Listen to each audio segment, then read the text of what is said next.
Salut bien-aimés dans le Seigneur, que le Père, le Très-Haut, soit glorifié. Voilà, comme d'habitude, c'est toujours pour moi, votre frère, un grand plaisir de venir vous parler. Donc avant de commencer, je dois d'abord rendre toute la gloire au Père, au Dieu véritable, au Créateur de toutes choses. Père, que ton nom soit glorifié, que ton règne vienne sur la terre des hommes, tel qu'il est déjà établi là où réside ta magnificence. Je prie tous les jours, Père, que tu détruises le règne des nations et que tu établisses le règne, en tout cas par le Mashiach, un règne selon la justice de ta parole. Que ton nom soit glorifié. En tout cas, au Christ, au préméné, au Seigneur, au Christ de notre race, je dis un double honneur. Frères, soyez bénis. Vous avez encore ici mes salutations les plus fraternelles et les plus chaleureuses. Donc ici, on va s'adresser à ceux qui aiment la parole de vérité, qui aiment la parole du Père. Nous allons parler, comme vous pouvez voir le titre de la vidéo, Enoch et Élie ont-ils réellement échappé à la mort? Quand je parle de la mort, on parle de la mort physique normale. Est-ce que ces deux patriarches-là, selon la Bible, n'ont jamais connu la mort? Prenez les bouteilles d'eau ou les verres d'eau, mettez ça de côté. Alright? Bon, je me suis réservé aujourd'hui, je ne sais pas combien de pleureuses et des pleurnicheurs vont venir. Bon, il y a deux petits mouchoirs pour vous. Essuyez un peu les larmes là, parce que vous pleurez beaucoup. Voilà, il n'y en a pas beaucoup. Voilà. Donc, la Bible, on va donner les préceptes. Allez dans la Bible, ligne sur ligne, précepte sur précepte, un peu ici, un peu là. Maintenant, comme la plupart de vous, ok, utilisent des Bibles sataniques de 66 livres, ok, je vais donner les préceptes. Si je donne un livre que vous n'avez pas, en tout cas dans vos Bibles sataniques de 66 livres, tapez sur internet, cherchez, ok? Mais ceux qui connaissent l'histoire biblique, ils vont avoir les préceptes que je vais donner dans leur Bible. Donc, nous allons parler de cette perception commune dans le christianisme qui souvent dit que Élie n'est jamais mort, Enoch n'est jamais mort, ils n'ont jamais connu la mort physique et ils sont au paradis. Jean 3,11, on dit ce qu'on sait et on rend témoignage de ce qu'on a vécu. Vous voyez, quand j'étais tout petit, il y avait une chanson, je pense que tout bon Congolais, un Congolais digne de ce nom, en tout cas doit connaître cette chanson. Cette chanson dit quoi? Il dit, en gros, l'auteur dit qu'il ira au paradis. De la même façon, Élie aussi est parti au paradis. Lui va aller au paradis pour rencontrer le Mashiach. Vous voyez cette chanson-là, quand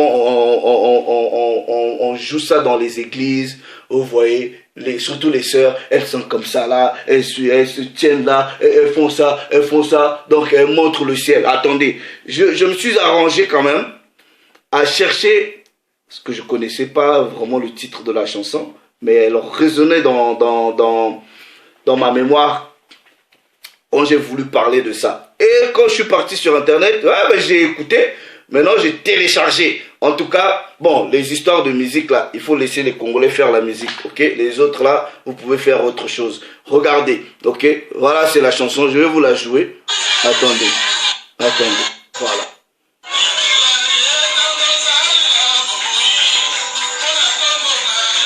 Là, quand on joue la chanson, les sœurs sont comme ça tient comme ça, ça fait ça.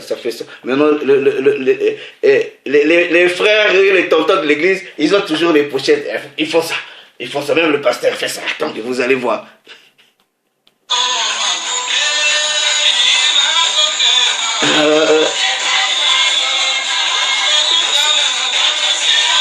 Regarde, vous voyez la sœur là? Ça tient le corps comme ça se caresse, ça fait ça. Je vais aller là, au paradis. Voilà, c'est ça.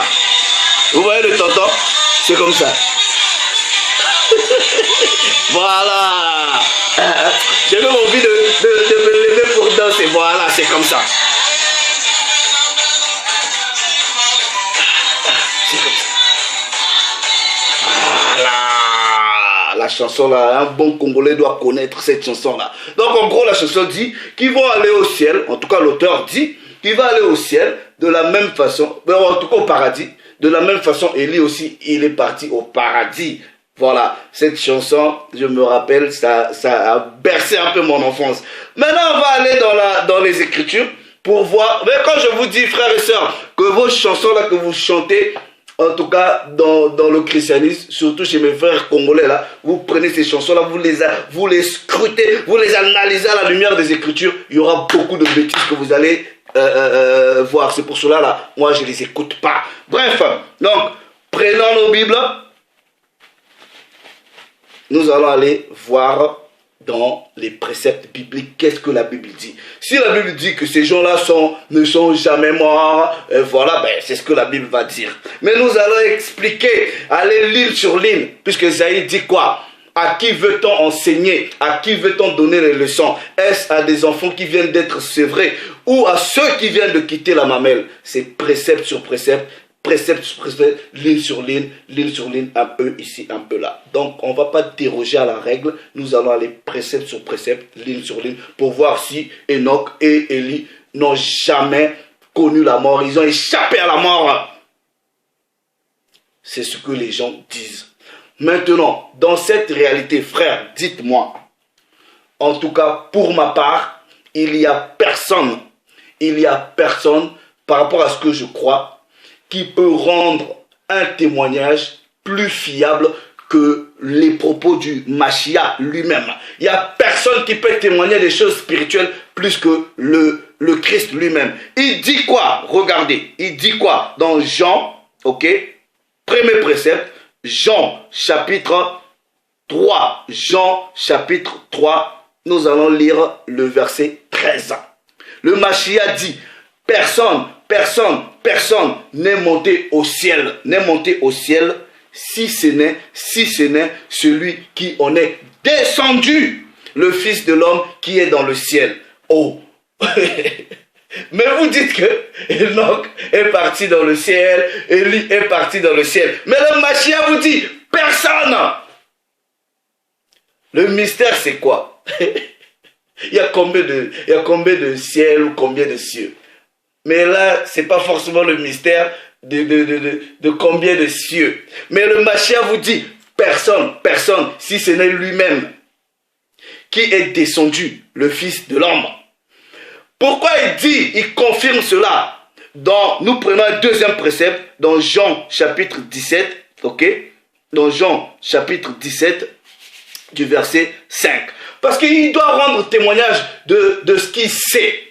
Il dit dans Jean chapitre 17 du verset 5, il dit, et maintenant toi Père, glorifie-moi auprès de toi, de toi-même, de la gloire que j'avais auprès de toi avant que le monde fût. Donc il est très bien placé pour vous dire, si depuis que par lui le Père a créé le monde, s'il y a déjà un homme qui a quitté ici pour aller directement vers le Père, en tout cas sans passer par la mort, le Machia vous dit personne. Maintenant, qu'est-ce qui va compliquer un peu les gens, ok? Ce qui va compliquer les gens, c'est deux préceptes. Nous allons prendre ces préceptes-là pour voir, est-ce que ces préceptes-là disent exactement que Enoch ou Élie, eux n'ont jamais connu la mort. Nous partons dans Genèse, ok, on va commencer par Enoch, Genèse chapitre 5, ok, Genèse chapitre 5.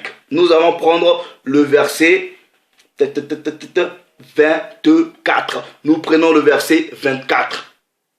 Puisque la parole dit, à la loi et au témoignage, s'ils ne parlent pas tel que c'est écrit, c'est qu'il n'y a pas de lumière en eux.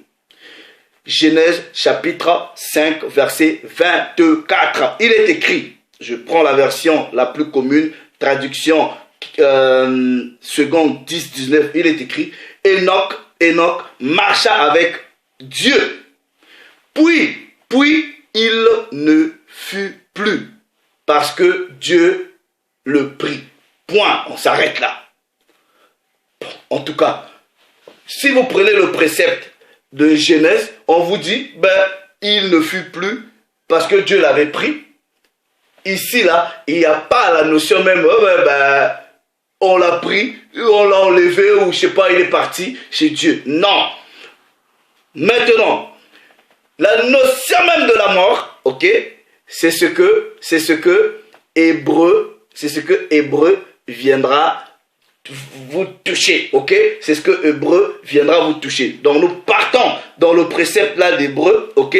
Nous partons dans Hébreu chapitre 11, puisque là où Genèse nous dit, regardez, Genèse chapitre 5, verset 24, il est écrit, Enoch marcha avec le Père, puis il ne fit plus, parce que Dieu le prit. Rien à voir avec il est parti au ciel, ou je sais pas quoi là, voilà. Mais la Bible, ça se comprend précepte sur précepte. Nous allons maintenant prendre un autre précepte dans Hébreu, ok, Hébreu chapitre 11. Hébreu chapitre 11. Regardez, je lis le verset 5. Regardez maintenant, je lis le verset 5. Faites très attention. Il est écrit, c'est par la foi qu'Enoch fut enlevé. Fut enlevé pour qu'il ne vit point la mort. Pour qu'il ne vit point la mort. Ok? On dit bien la mort. Et qu'il ne parut plus parce que Dieu l'avait enlevé. Alright? Car avant son enlèvement, il avait reçu le témoignage qu'il était agréable à Dieu.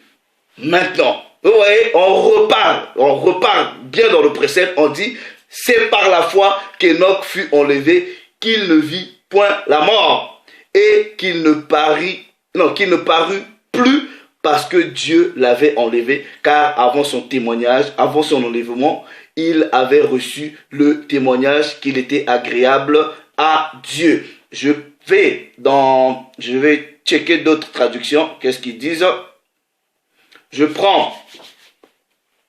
prends maintenant Nouvelle Bible Seconde. Regardez, ok?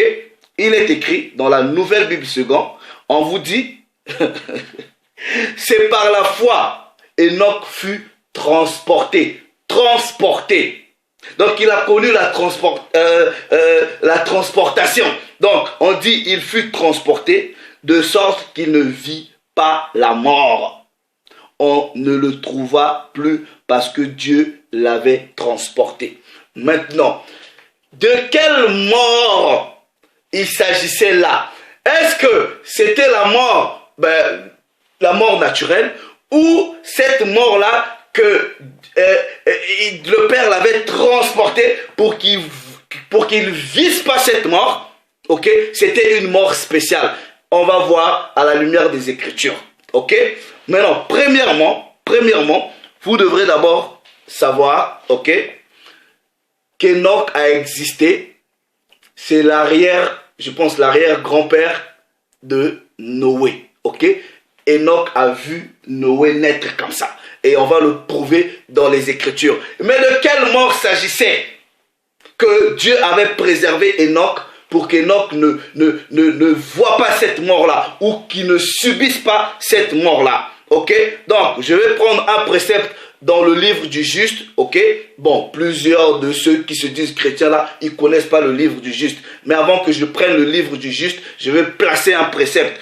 Je vais dans le livre de Josué. Ok? Josué chapitre 10. Ok? Josué chapitre...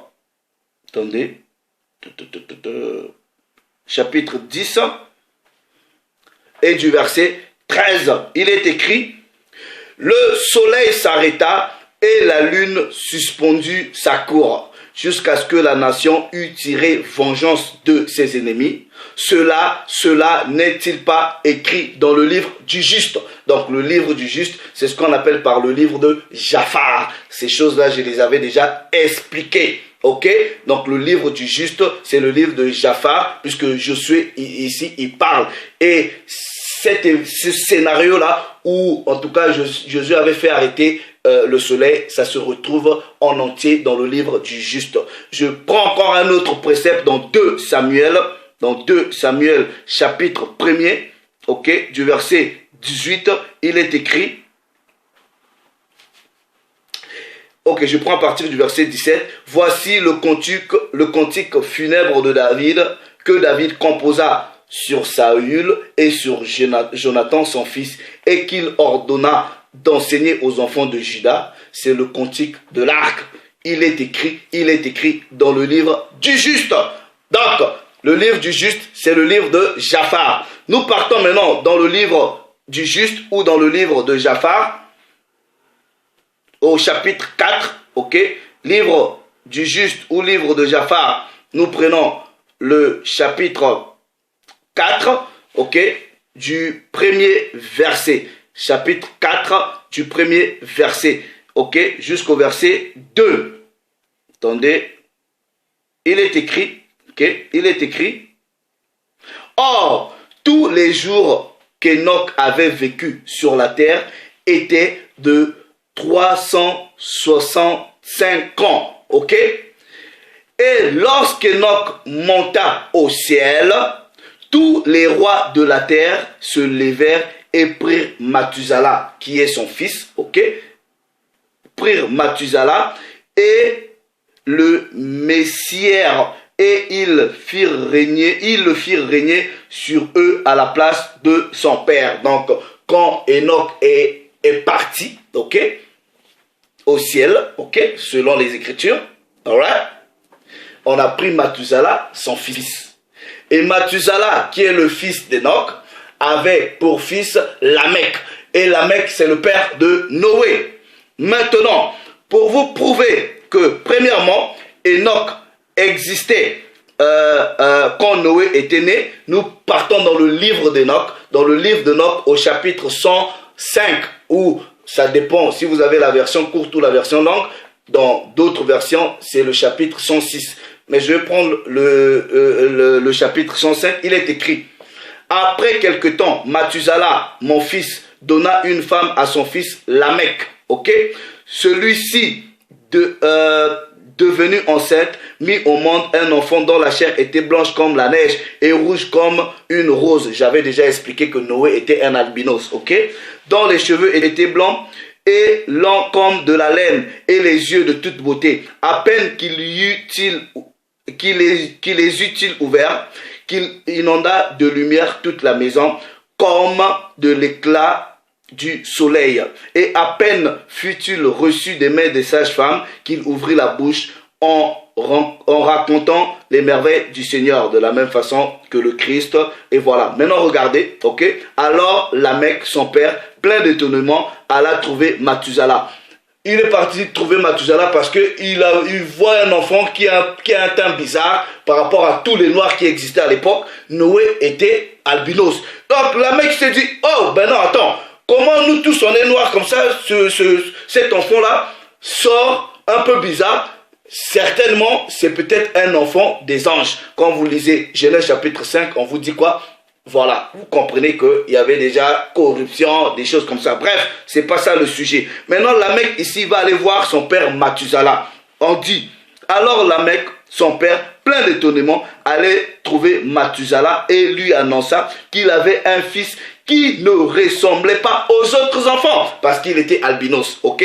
Bref, j'avais déjà expliqué ça. Maintenant, ce n'est point un homme, dit-il, c'est un ange du ciel. À coup sûr, il n'est point de notre espèce. Ses yeux sont brillants comme les rayons du soleil. Sa figure est illuminée. Il ne paraît pas être de moi, mais d'un ange. Ok? Maintenant, regardez le verset 5. Je crains bien que ce prodige soit le présage de quelque événement sur la terre. Et maintenant, ô mon père, je te supplie d'aller trouver Enoch, mon aïeul, et de lui en demander l'explication, car il fait sa demeure avec les anges. Quand vous lisez bien les Écritures, Enoch, il vivait un peu séparé de tout le monde. Ok? Maintenant, regardez, après avoir eu les paroles de son fils, Mathusalem vint me trouver. Ça, c'est Enoch qui dit, vint me trouver aux extrémités de la terre, car il savait que j'y étais et il m'appela. À savoir, j'accourus à lui et lui dis, mon fils, me voici, pourquoi es-tu venu me trouver? Bref, et il dit, il me répondit, un grand événement m'amène auprès de toi, une merveille difficile à comprendre, dont je viens te demander l'explication.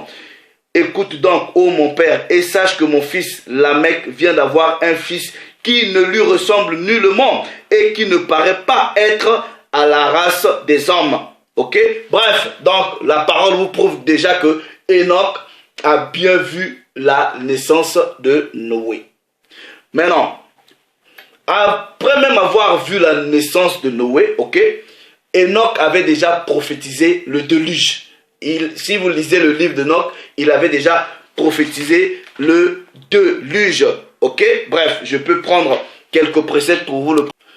Au chapitre 53 ou 54, dépendant des versions, ok, je lis à partir du verset 7, il est écrit, « En ce jour, le Seigneur donnera le signal du supplice. Les réservoirs d'eau qui sont sur le ciel s'ouvriront ainsi que les sources qui sont sous le ciel et sous la terre. Toutes les eaux, tant supérieures qu'inférieures, seront confondues. L'eau supérieure remplira le rôle de l'homme, l'eau inférieure celui de la femme. Tous ceux qui habitent la terre, tous ceux qui habitent sur les confins du ciel, tous, dis-je, seront exterminés. Ils comprendront par la grandeur du châtiment, la grandeur de leur iniquité, et ils périront. Donc Enoch avait déjà vu que le déluge viendra. Et quand vous lisez le chapitre 105, il va maintenant expliquer, à son fils Mathusalem, il dit, l'enfant, mon petit-fils qui vient de naître là, ok, t'inquiète pas, ok, c'est son enfant, mais par lui, l'humanité va être sauvée. Bref, maintenant, regardez, ok, les gens vont... Nous repartons maintenant dans Hébreu, puisque c'est Hébreu qui semble poser un peu de la confusion aux gens, ok? Les gens vont lire un passage, ok? Mais ils lisent pas précepte sur précepte, ligne sur ligne, un peu ici, un peu là. Bref, nous repartons dans Hébreu, Hébreu chapitre 11. Faites très attention, hein? Hébreu chapitre 11, je lis maintenant à partir du verset 4. Je commence à partir du verset 4. Il est écrit, c'est par la foi qu'Abel offrit à Dieu un sacrifice plus excellent que celui de Caïn. C'est par elle qu'il fut déclaré juste, Dieu approuvant ses offrandes. Et c'est par elle qu'il parle encore, quoique mort. Nous continuons. Verset 5. C'est par la foi qu'Enoch fut enlevé, ok, pour qu'il ne vit point la mort et qu'il ne parut plus parce que Dieu l'avait enlevé. Car avant son enlèvement, il avait reçu le témoignage qu'il était agréable à Dieu. Ok? Nous continuons la lecture. Verset 6. Or, sans la foi, il est impossible de lui être agréable. Car il faut que celui qui s'approche de Dieu croit que Dieu existe et qu'il est le renumérateur de ceux qui le cherchent. Nous continuons la lecture. Verset 7. C'est par la foi que Noé, divinement averti des choses qu'on ne voyait pas encore et saisi d'une crainte respectueuse, construisit une arche pour sauver sa famille. C'est par elle, c'est-à-dire la foi, qu'il condamna le monde et devint héritier de la justice qui s'obtient par la foi. Nous continuons encore la lecture. Verset 8. C'est par la foi qu'Abraham, lors de sa vocation, obéit et partit pour un lieu qu'il devrait recevoir son héritage. Et qu'il partit sans savoir où il allait. Nous continuons la lecture. Verset 9. C'est par la foi qu'il vint s'établir dans la terre promise comme une terre étrangère, habitant sous des tentes, ainsi qu'Isaac et Jacob, les co-héritiers de la même promesse. Verset 10. Ok? Car il attendait la cité qui a des solides fondements, celle dont Dieu est l'architecte et le constructeur. Verset 11. C'est par la foi que Sarah, donc ici on est en train d'énumérer la liste de plusieurs personnes. C'est par la foi que Sarah elle-même, malgré son âge avancé, fut rendue capable d'avoir une postérité, parce qu'elle crut à la fidélité de celui qui avait fait la promesse. Regardez, verset 12 maintenant. C'est pourquoi d'un seul homme, déjà usé de corps, naquit une postérité nombreuse comme les étoiles du ciel, comme le sable qui est sur le bord de la mer et qu'on ne peut compter. Maintenant, regardez le verset 13. Le verset 13, on dit quoi? C'est dans la foi qu'ils sont tous morts. Alors, vous dites quoi? Qu'ils sont tous morts. Les Abraham, morts. Les Enoch, morts. Les Caïn, morts. Les Abel, morts. Les Noé, morts. Qu'ils sont tous morts. Mais, il y a une condition. Sans avoir obtenu les choses promises. Mais, ils les ont vus et salués de loin dans la prophétie. Tous morts, tous morts, tous morts. Je bois d'abord un coup d'eau. Maintenant, on va vous expliquer comment Enoch est mort. Ok? Attendez. Bon. Ceux qui ont déjà mis ça, les mouchoirs sont là. Si vous voulez demander, je peux toujours vous en donner. Tous morts. Parce que vous, dans votre christianisme, vous lisez seulement, vous prenez un verset, vous ne lisez pas tout. Tous morts. C'est par la foi qu'ils sont tous morts. Qu'ils sont tous morts. Mais non, regardez. Vous voyez, quand Enoch a eu la vision du grand cataclysme qui est arrivé, Enoch était juste. Le Père n'a pas voulu qu'il connaisse cette mort-là. Et le Père l'a pris. Il a connu la mort, mais il n'a pas connu. Donc quand on dit qu'il n'a pas connu la mort-là, c'était par rapport au déluge. Et on va l'expliquer, ok, ici, selon les Écritures. Pourquoi? Parce qu'il y a des justes, des gens, en tout cas, qui ont marché avec le Père à chaque fois. Dieu, la mort, vous ne pouvez pas échapper. Mais Dieu peut, c'est-à-dire, il peut vous sortir d'un cataclysme et vous faire connaître une mort qui est peut-être plus ou moins douce. Pourquoi? Regardez, nous partons dans Ésaïe chapitre 57, ok? Vous allez voir comment le Père, souvent, il épargne quand même des justes, ok? Et Ésaïe chapitre 57, ok? Nous allons lire le verset 1 au verset 2. Il est écrit. Le juste périt, ok? Et nul n'y prend garde. Les gens de bien, c'est-à-dire le juste, sont quoi? Sont enlevés par rapport au périssage, par rapport à la destruction. Ils sont enlevés et nul ne fait attention. Que c'est par la suite de la malice que le juste est enlevé. Donc, le Père va permettre de t'enlever, de t'épargner du mal. Mais ça ne veut pas dire que tu ne peux pas connaître la mort. C'est-à-dire, par rapport au temps de Enoch, la mort qui devrait advenir, c'était le déluge. Donc, le Père n'a pas permis que Enoch voie cette mort-là. Ça ne veut pas dire qu'il n'est pas mort après. Nous allons comprendre ça puisque la parole va bien détailler. Nous continuons la lecture. On dit, il entrera dans la paix, le juste, puisqu'on dit que Enoch est juste, il entrera dans la paix sur sa couche, c'est-à-dire sa demeure, son tombeau. Celui qui aura suivi le droit chemin. Il rentrera dans sa couche, celui qui aura suivi le droit chemin. La parole, elle est simple.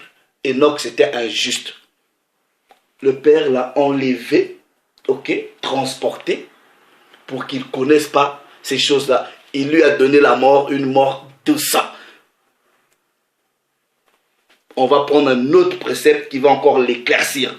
Nous allons dans le livre du Siracide, ok, le livre du Siracide, au chapitre 44. Livre du Siracide au chapitre 44. Attendez. Livre du Siracide au chapitre 44. Je lis à partir du verset 7. Regardez, regardez. Il est écrit. Attendez.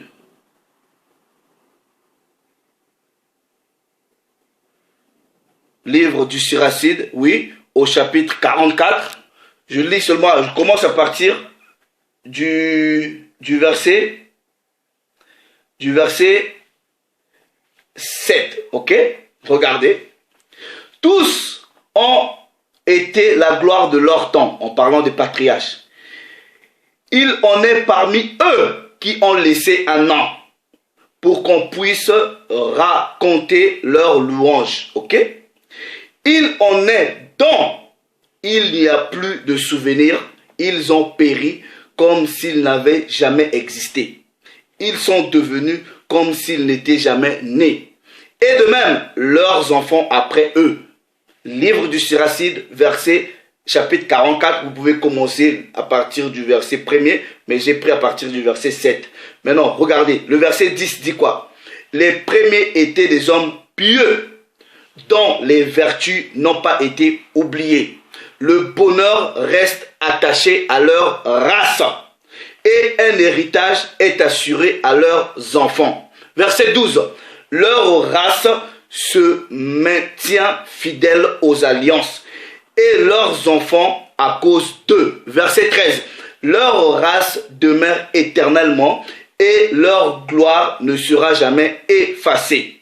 Verset 14, livre du Siracide, chapitre 44, à partir du verset 14, il est écrit, leur corps a été enseveli, c'est-à-dire enterré, enseveli en paix, et leur nom vit d'âge en âge.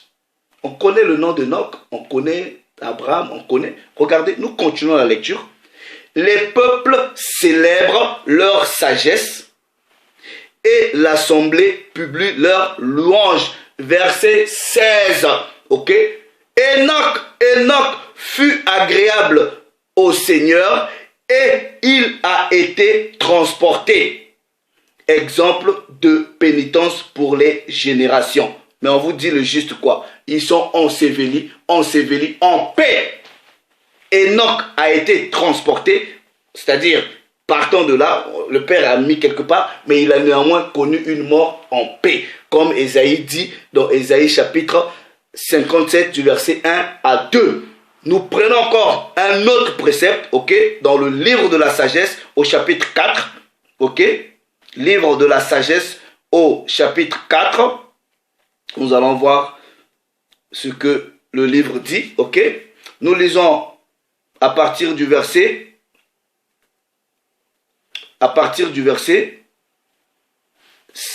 7, ok.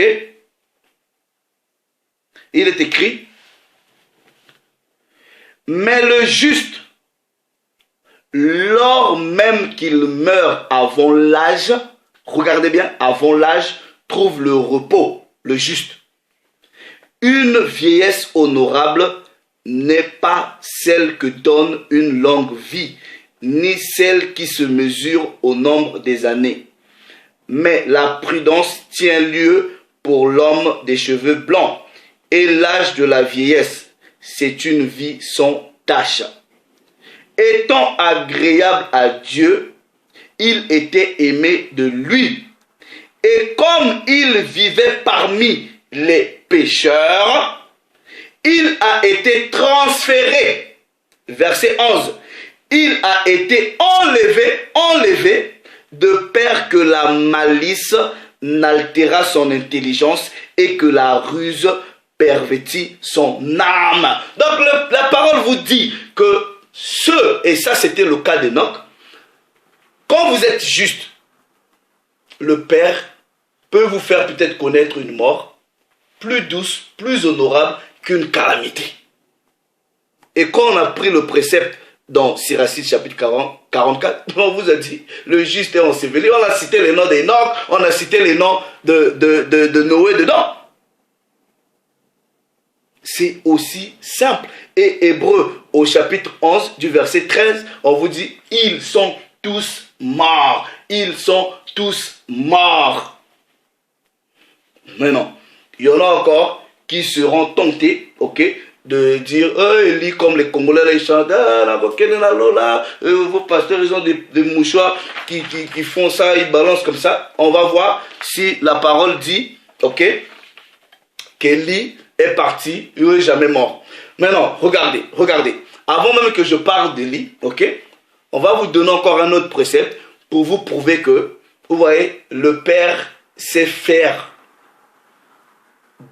il sait faire quoi avec l'âme ou le corps des justes.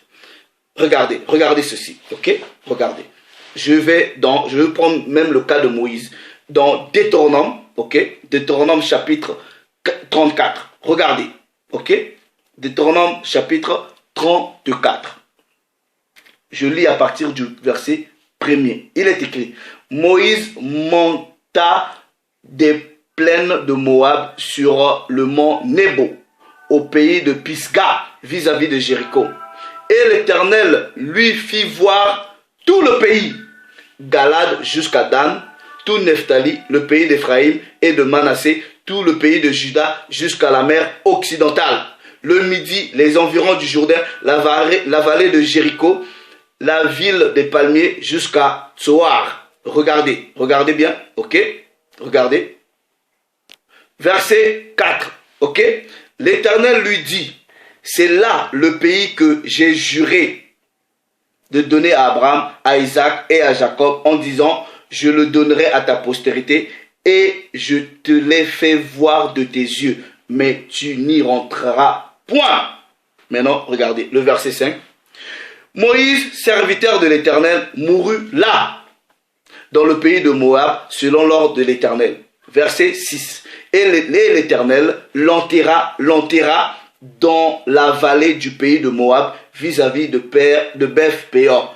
Personne n'a connu son sépulcre jusqu'à ce jour. Ok. Maintenant. Et on vous dit, les enfants d'Israël pleurèrent pendant 30 jours dans les plaines de Moab, et ces jours de pleurs et de deuil sur Moïse arrivèrent à leur terme. Mais quand Moïse est mort, vous lisez même où on vous dit que Satan a failli discuter le corps de Moïse avec l'ange.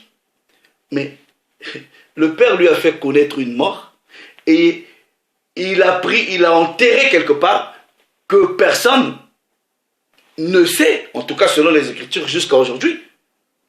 Donc, qu'est-ce qui vous prouve pas que Enoch a connu le même sort? Maintenant, regardez, nous partons, je ne sais pas d'où est-ce que les chrétiens disent que Élie n'est jamais mort, ok? Regardez, nous partons dans 2 Rois chapitre 2, en lisant à partir du premier verset. Lorsque l'Éternel fit monter Élie au ciel, il lui fit monter au ciel, ok? Vous voyez le terme ciel là, dans la Bible, ça veut dire beaucoup de choses, ok? Donc, fit monter au ciel dans un tourbillon, ok? Dans un tourbillon, Élie partait à Gilgal avec Élisée. Élie dit à Élisée, reste ici, je te prie, car l'Éternel m'envoie jusqu'à Bethel. Élisée répondit, l'Éternel est vivant et ton âme est vivante, je ne te quitterai point. Et ils descendirent à Bethel. Regardez maintenant, regardez ceci, ok? Regardez très bien et lisez dans vos Bibles. On vous dit quoi? Les fils des prophètes qui étaient où? Les fils des prophètes qui étaient où? à Bethel sortirent vers Élisée et lui dirent quoi? Sais-tu que l'Éternel, ok, enlève aujourd'hui ton maître au-dessus de ta tête. Comment ils ont su que l'enlèvement d'Élie devrait se produire?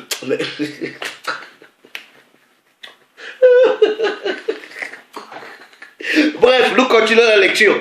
Sais-tu que l'Éternel enlève aujourd'hui ton maître au-dessus de ta tête? Et il répondit, je le sais aussi, taisez-vous. Mais il savait qu'il devrait se passer quelque chose.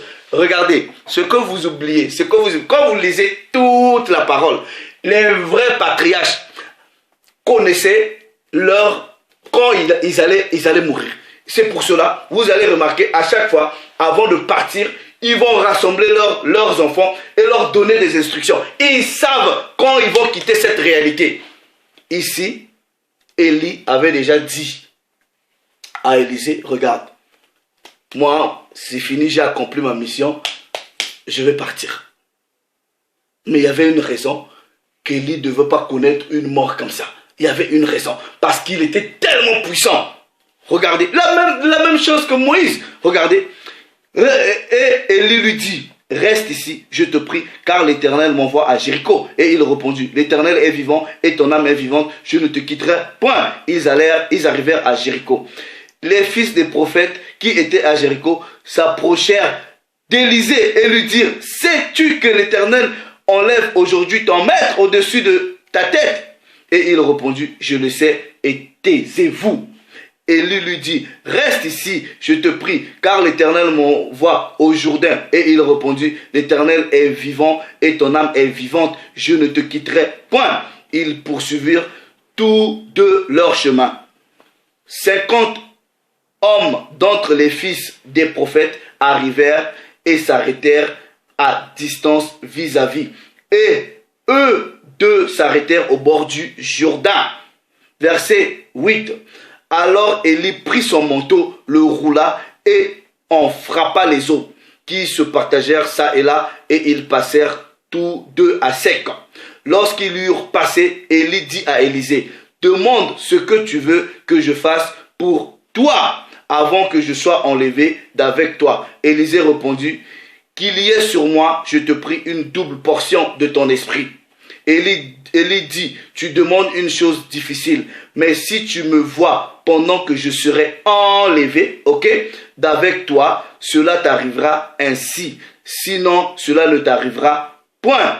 Comme il continuait à marcher en parlant, voici un char de feu et des cheveux de feu les séparèrent l'un à l'autre. Et Élie monta au ciel dans un tourbillon. Mais monter au ciel là, dans un tourbillon, ça veut dire qu'il a juste été téléporté ailleurs. Ça ne veut pas dire qu'il est monté au ciel avec Dieu ou il est au paradis. Non, ce n'est pas ce que ça veut dire. Ligne sur ligne, précepte sur précepte, un peu ici, un peu là. Maintenant, regardez, ok? Regardez, on va lire dans le psaume, ok? Psaume chapitre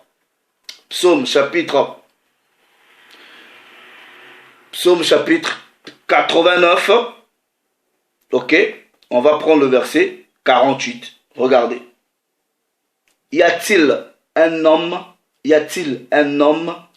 qui puisse vivre et ne pas voir la mort, qui puisse sauver son âme du séjour des morts? Y a-t-il un homme? Si vous en connaissez, dites-moi.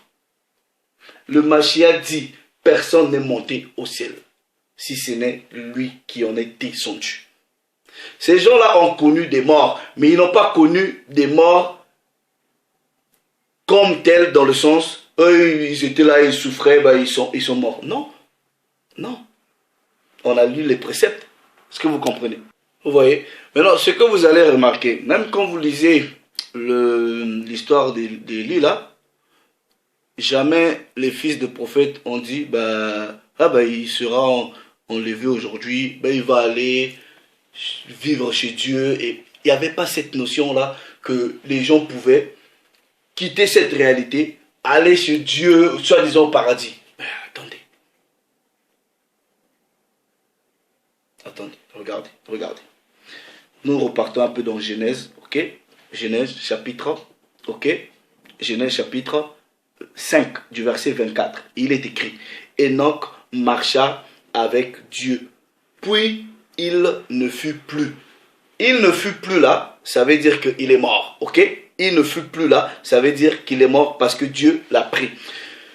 C'est une expression qui revient un peu plus souvent dans la parole. Ils ne furent plus, il ne fut plus. Quand nous lisons par exemple, on prend dans, regardez, dans Lamentation, hein, okay, c'est la même expression. Dans Lamentation, chapitre 5, attendez. Ok, Lamentation, chapitre 5, ok. Souviens-toi, Éternel, de ce qui nous est arrivé. Regarde, vois notre opprobre. Notre héritage a passé à des étrangers, nos maisons à des inconnus. Nous sommes orphelins, ok, sans père. Nos mères sont comme des veuves, sans père, ok, des mères veuves. Du verset 7, ils disent quoi? Jérémie dit quoi? Nos pères ont péché. Ils ne sont plus, ils ne sont plus. Ça veut dire quoi? Ils sont morts, ils sont morts. C'est la même chose. Regardez. Plusieurs personnes sont morts. Enoch est mort. Les lilas sont morts. Mais ils n'ont pas juste connu des morts publiques comme ça. Moïse aussi est mort.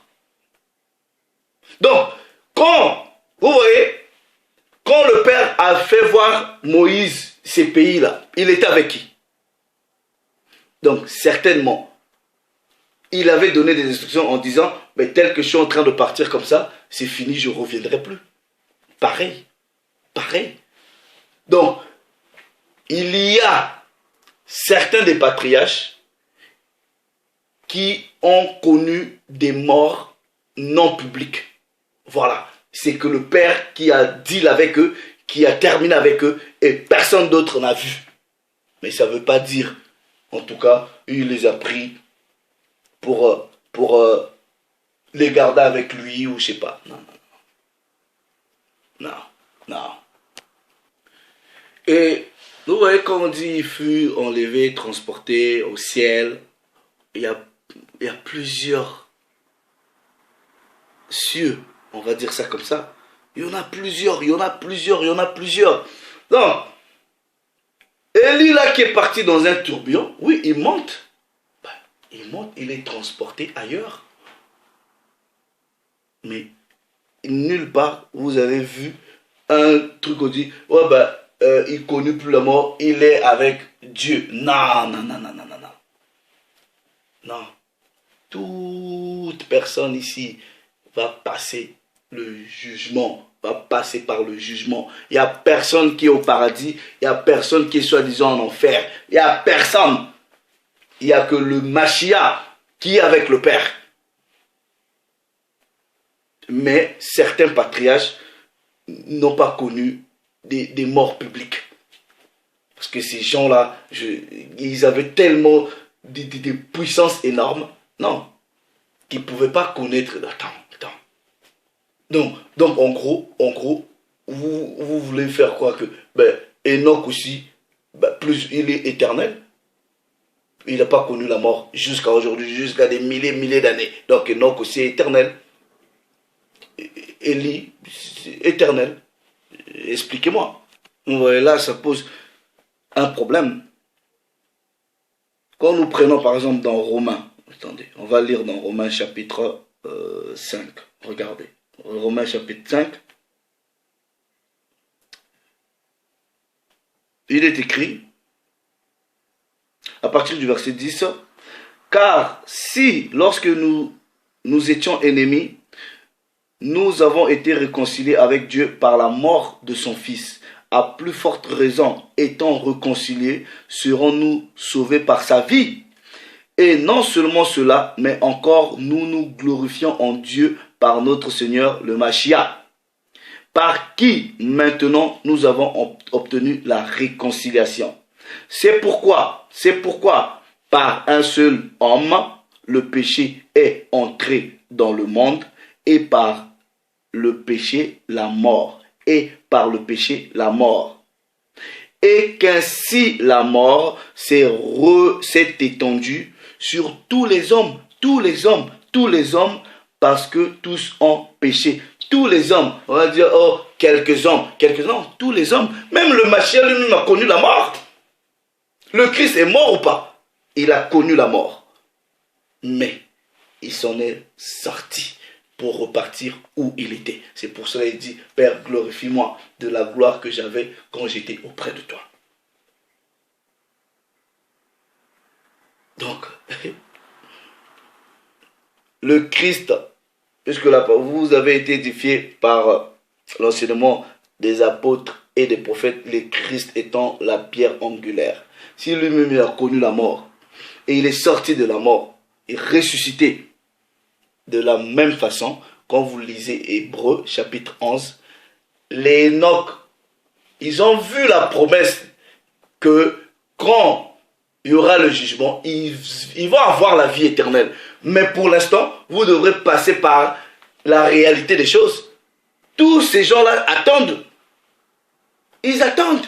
Mais ils ont déjà reçu une certaine promesse parce qu'ils avaient déjà marché dans la justice par rapport aux préceptes, aux statuts, aux commandes du Père.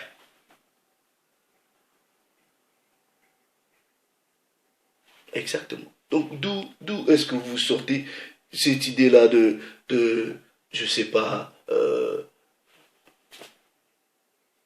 Élie est monté au ciel. Ben voilà, il est monté au ciel, comme ça, c'est fini. Il est avec Dieu. D'où vous sortez ça? On a lu les préceptes là. Les préceptes disent mort, mort, mort. Le juste enseveli. Mais seulement le Père, quand il voit des calamités, je peux vous donner des exemples. Il y a des fois, si Dieu veut vous préserver de quelque chose, vous êtes là. Je ne sais pas, il y avait un chemin que vous devrez prendre. Vous dites, ah non, non, non, je change. Et après quelque temps, vous entendez, il y a eu peut-être un accident, un truc comme ça. C'est les choses mystiques du Père. C'est les choses mystiques du Père. Et vous pensez, mais pourquoi après Enoch? Donc, bon, si nous prenons les deux cas, comme vous pensez qu'ils ont été enlevés, qui n'ont jamais connu la mort, mais ils ne sont pas, selon la parole, les seuls justes. Abraham, c'était injuste. Noé, c'était injuste. Mais ils ont quand même connu la mort. Le Christ lui-même connaît la mort. Et Enoch et Élisée et Élie ne vont pas connaître la mort. Alors non. Bon, maintenant, j'en ai terminé. Mais comme je dis, tout ça là, tout ce qu'on dit là, c'est pas ça qui est plus important, ok? Regardez ce qui est plus important, ok? Regardez ce qui est plus important. Ecclésiaste, chapitre 12. Ecclésiaste, chapitre 12. On lit le dernier et l'avant-dernier verset. C'est la conclusion du discours. Regardez ce qui est plus important. Écoutons la fin du discours. Crains Dieu et observe ses commandements. Donc, la promesse que les patriarches vont avoir de la vie éternelle, d'être en tout cas dans la présence royale du Père, c'est parce qu'ils ont marché dans l'observance des commandements et des préceptes. C'est là ce que doit faire tout homme, car Dieu emmènera toute œuvre en jugement au sujet de tout ce qui est caché, soit en bien, soit en mal. Période. Donc, quand vous lisez, on vous dit Dieu a enlevé Enoch pour qu'il ne connût point la mort. C'était la mort par rapport au déluge. C'était la mort par rapport au déluge. Lisez le livre d'Enoch. Il avait déjà les présages du cataclysme qui arrivait. Mais Dieu n'a pas voulu qu'Enoch passe par le cataclysme. Il l'a préservé et il lui a donné une autre mort. Parce que c'est le Père qui est... C'est lui qui a la vie. Et c'est lui qui peut décider que vous mourrez. Période. Un point, un trait. Bref. Je m'arrête là. Vous avez écouté la fin du discours. c'est la crainte du Père et l'obéissance au commandement. Mais non. Comme on ne peut pas plaire à tout le monde, je sais qu'il y en a qui viendront toujours pour m'insulter là. Mais le problème avec ceux qui viennent insulter, c'est qu'ils... Vous venez insulter quelqu'un qui passe presque là, déjà je suis à 55 minutes. Je sais au meilleur de mon habileté que le Père m'a donné d'expliquer les choses précepte sur précepte. Vous qui venez sur ma chaîne mettre des commentaires, vous qui vous passez pour des savants, des connaisseurs là, quand je clique sur vos chaînes là, j'ai jamais vu même un enseignement, même de 2 minutes, j'ai jamais vu. Mais vous venez faire le savant, le connaissant dans ce que les gens partagent. Vous avez du temps à perdre. Si vous aimez la vérité, prenez le temps, prenez la Bible, dire ah bah frère, bon, tu avais fait un enseignement, moi je pense que Enoch est réellement mort. Voilà, je vais t'expliquer, ligne sur ligne, précepte sur précepte, un peu ici, un peu là. C'est comme ça qu'on explique les choses. Vous venez seulement insulter un innocent comme moi, qui ne fait que lire, qui colle les préceptes, et voilà. Mais vous allez venir avec vos petits versets là, que vous comprenez même en dehors du contexte, et vous voulez vous passer pour des savants. Bref.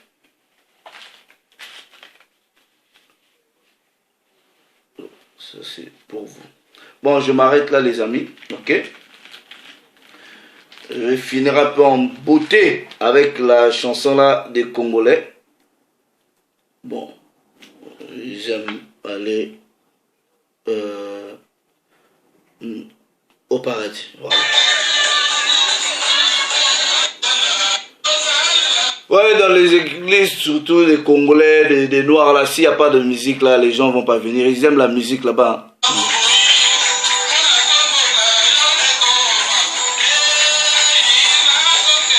Là,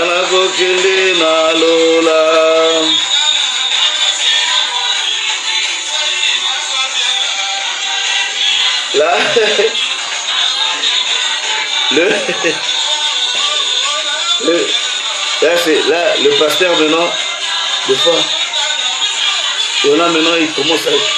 il parle en langue. Donc, quand vous partez dans les églises, là, vous allez rigoler. Voilà. Gambazali Malamu. Voilà. Et quand ils sortent de là, ils vont vous dire, ah, le culte, c'était chaud. C'était compliqué. On a senti l'esprit. Quand vous leur dites, vous leur demandez, ben, on a prêché quoi? Non. J'étais un peu distrait là où j'étais en train de m'occuper des enfants, tout ça là. Oh, on a seulement prêché sur Matthieu 7:7. Demandez, on vous donnera. Ah, mais demandez quoi? Ah, mais il faut tout demander. Bref, bon, on est habitués. C'est des frères et des sœurs que nous aimons bien, mais vous voyez, revenez à la maison. Revenez à la maison. Revenez à la maison. Pourquoi Enoch il ne mourra pas? Pourquoi Élie ne mourra pas? Pourquoi ils ne mourront pas? Pourquoi? Non, ils ont connu la mort, mais une mort un peu exceptionnelle. Voilà. Bon, le Père s'est encore glorifié. Shalom, on va toujours revenir pour apporter de l'édification. Soyez bénis les frères et sœurs.